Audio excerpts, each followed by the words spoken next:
जनवरी का महीना था, इसलिए कड़ाके की ठंड के साथ सर्द हवाएं भी चल रही थीं। अभी सुबह के 8 ही बजे थे।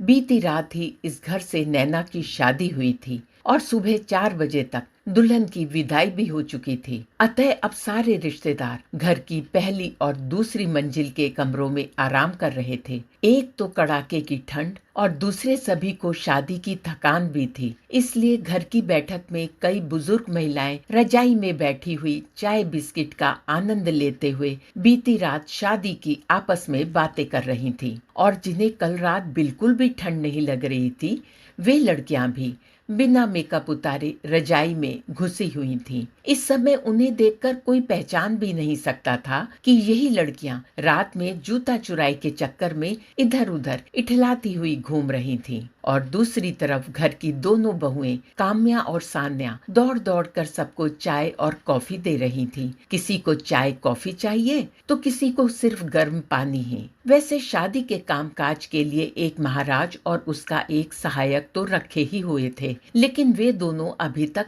आए नहीं थे। शायद वे भी रात के बहुत थके हुए थे। सबको चाय देने के बाद अभी दोनों बहुएं किचन में चाय पीने बैठी ही थीं कि तभी सासू माँ भी वहां आ गईं और बोली, अरे तुम दोनों तो यहाँ मजे से चाय पी रही हो, देखो तो अभी कितना काम पड़ा है। अम्मा जी सबको सुबह की चाय दे दी है, तो हमने भी सोचा हम भी चाय पी लेते हैं, इतनी सर्दी में थोड़ी गर्माहट मिलेगी। अरे तुम दोनों यहाँ गर्माहट के चक्कर में बैठी रहो, अभी कुछ ही देर में सब रिश्तेदार भी अपने अपने घर जाना शुरू कर देंगे, इसलिए तुम दोनों जल्दी से सबको देने के लिए शगुन के लिफाफे और मिठाई के डब्बे तैयार कर लो। और हाँ बड़ी बहू, याद रखना 3 तरह के डिब्बे तैयार करने हैं, पिछली बार की तरह इस बार कोई गलती मत करना। यह सुनकर छोटी बहू सान्या ने हैरानी से पूछा, 3 तरह के डिब्बे, इसका क्या मतलब है माँ जी? तू चुप कर छोटी बहू, तुझे कुछ पता तो है नहीं, काम्या बहू से पूछ लेना, उसने तुम्हारी शादी में भी सब काम किया था, उसको तो अच्छे से पता है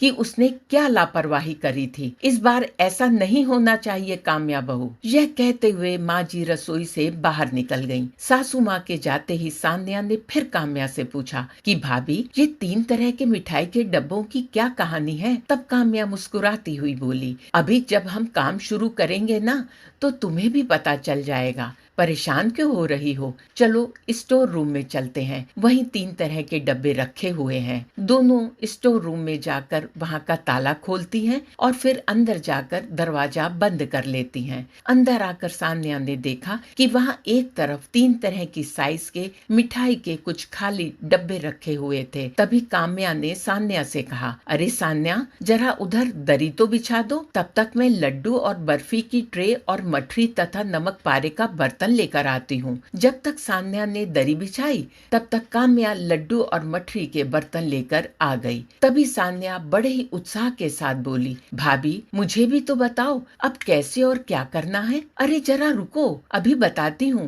पहले मैं 2-3 डिब्बे पैक कर दूं ताकि तुम्हें भी समझ में आ जाए। सान्या बड़े गौर से काम्या को काम करते हुए देखने लगी। उसने देखा कि काम्या ने 3 साइज के एक एक डब्बे उठाए। सबसे बड़े डब्बे में 10 लड्डू, 10 ही बर्फी और गिनकर 10 मठरी तथा कुछ नमक पारे भी रख दिए। उससे छोटे डब्बे में उसने 5 लड्डू, 5 बर्फी और 5 मठरी और कुछ नमक पारे। इसी प्रकार वहीं सबसे छोटे डिब्बे में 2 लड्डू, 2 बर्फी और गिनती की 2 मठरी एवं कुछ नमकीन पारे रख दिए। 3 डिब्बों को तैयार कर देने के बाद काम्या बोली, अब तो सब समझ में आ गया ना सान्या कि क्या और कैसे करना है? हाँ भाभी, यह तो समझ में आ गया कि क्या करना है, पर अभी तक यह समझ नहीं आया कि ऐसा करना ही क्यों है। ये डिब्बे तो हलवाई से भी कहकर पैक कराए जा सकते थे। हाँ सान्या, हलवाई से भी ये सब पैक कराए जा सकते थे, लेकिन थोड़ा सा पैसा बचाने के चक्कर में अम्मा जी ये सब काम मुझसे ही करवाती हैं। हाँ यह बात तो सही है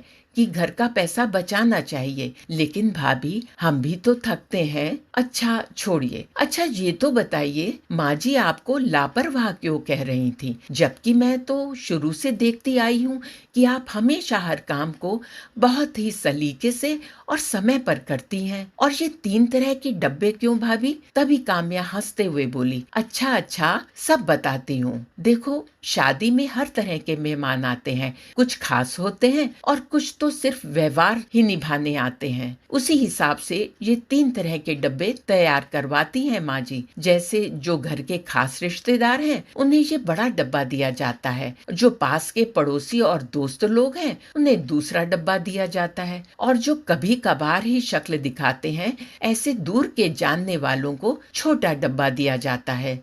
अच्छा भाभी, हमारे मायके वालों को कैसे देना होगा? सान्या के इस प्रश्न पर काम्या चुप सी हो गई और फिर धीरे से बोली, अभी तूने सुना नहीं था कि माँ जी ने क्या कहा था? यही ना कि मैं बहुत लापरवाह हूँ। बस यही लापरवाही तो की थी मैंने। भाभी, आप साफ साफ बताइए ना, आप कहना क्या चाहती हैं? सान्या ने मुंह पर हाथ रखते हुए हैरानी से पूछा। तब काम्या ने भी धीरे से जवाब दिया, पता है, तेरी शादी के वक्त अम्मा जी ने मेरे मायके वालों को ये छोटा वाला मिठाई का डब्बा देने के लिए कहा था, पर मैंने ऐसा नहीं किया। मुझे तो छोटा वाला मिठाई का डिब्बा देते हुए बहुत शर्म सी महसूस हो रही थी, इसलिए मैंने अपनी मर्जी से उन्हें मिठाई का बड़ा वाला डिब्बा दे दिया। तब क्या हुआ भाभी जी? बस इसी बात को लेकर माँ जी बहुत नाराज हो गई और तो और उन्होंने मुझसे 3-4 दिन तक बात भी नहीं की थी। साथ ही मुझे और मेरे घर वालों को खूब बातें सुनाई। पता नहीं सान्या, ये ससुराल वाले जब बहू के मायके से मिठाई आती है तब तो बहुत खुश होते हैं, पर एक मिठाई का डिब्बा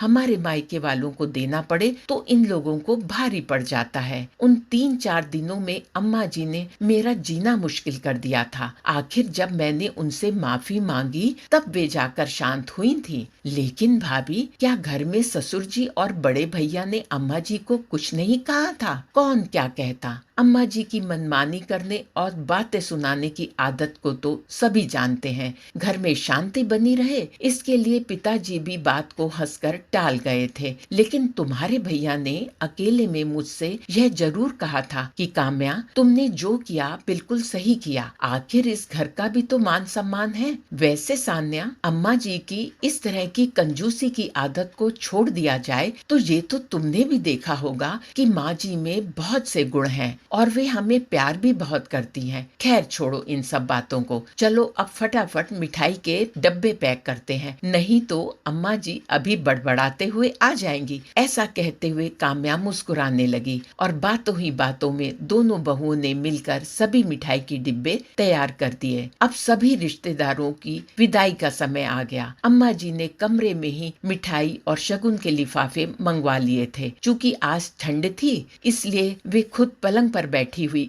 सभी को विदाई दे रही थी, जबकि शगुन और मिठाई के डिब्बे देने के लिए उन्होंने सान्या को खड़ा कर रखा था, क्योंकि अब बड़ी बहू पर से तो उनका विश्वास ही उठ चुका था। अम्मा जी के मायके वालों के विदा होने के कुछ देर बाद ही अब काम्या भाभी के मायके से आए उनके छोटे भाई और भाभी विदा लेने के लिए अम्मा जी से आज्ञा लेने आए, तो अम्मा जी ने सान्या को छोटा वाला मिठाई का डिब्बा देने का इशारा किया। लेकिन ये क्या, सान्या तो उस डिब्बे की जगह एक बहुत बड़ा सा थैला उठाकर ले आई। अम्मा जी ने देखा उस थैले में 2 बड़े मिठाई के डिब्बे के साथ ही उनकी भाई और भाभी के विदाई के लिए कपड़े भी रखे हुए थे। इससे पहले अम्मा जी कुछ कहती, सान्या ने नारियल उठाया और उस पर 501 रुपए रखकर काम्या को पकड़ाते हुए बोली, लो भाभी, अब आप भी अपने भाइयों का तिलक करके उनको विदा करिए। अरे, आपको भी तो अपने ससुराल के रीति रिवाज का पता है। अम्मा जी के साथ रहकर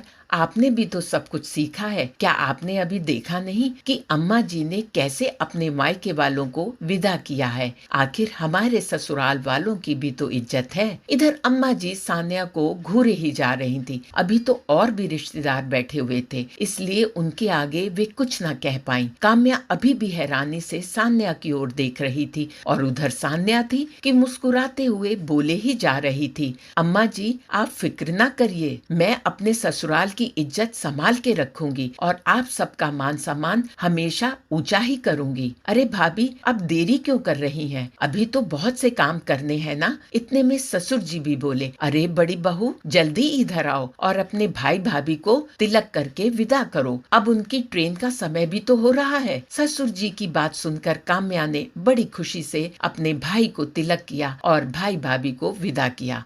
अम्मा जी ये सब देखती तो रही, लेकिन कुछ कह नहीं पाई। आखिर कहते भी कैसे? अभी कुछ और रिश्तेदार जो उनके पास बैठे हुए थे। यहाँ तो छोटी बहू खुद ही अपनी पीठ थपथपा रही थी। साथ ही ससुर जी भी छोटी बहू की समझदारी के कायल हो गए थे। अब सबकी विदाई हो चुकी थी। पहले की तरह ही इस बार भी अम्मा जी का गुस्सा 3-4 दिन तक रहा और वे मन ही मन कुड़ती और बड़बड़ाती भी रही। पर जब उन्होंने देखा कि छोटी बहू उनसे माफी मांगना तो दूर, उनको मनाने की कोशिश भी नहीं कर रही है, तब वे अपने आप ही शांत हो गई और शायद अब वे समझ चुकी थी कि उनके चुप रहने में ही उनकी इज्जत है।